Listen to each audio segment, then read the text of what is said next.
કે ઢળતી સાંજના એ આથમતા સૂરજ સાથે કે પછી ઉગતા સવારના એ સૂરજ સાથે પોતાની અનેક ડાળીઓ પાથરીને બેઠેલા એ ઘટાદાર વૃક્ષને જો, કે પોતાના આ ઘરને બાંધીને રાખવા માટે એના થડીએ પડેલી તિરાડ જો,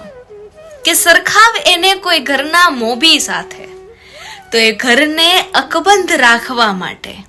એ મોભીના અંતરમન પર પડેલી એ તિરાડ જો.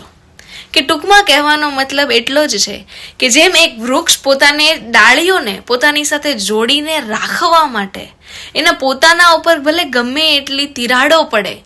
એ સહન કરી લે છે, એ જ રીતે ઘરનો મોભી પણ દરેક તિરાડને, પોતાના પરિવારમાં આવતા દરેક નાના મોટા પ્રોબ્લેમથી પણ પર રહીને એને જોડીને રાખવા માટે પોતાના અંતરમન ઉપર ઘણા બધા ઘાવ લઈને ફરતો હોય છે.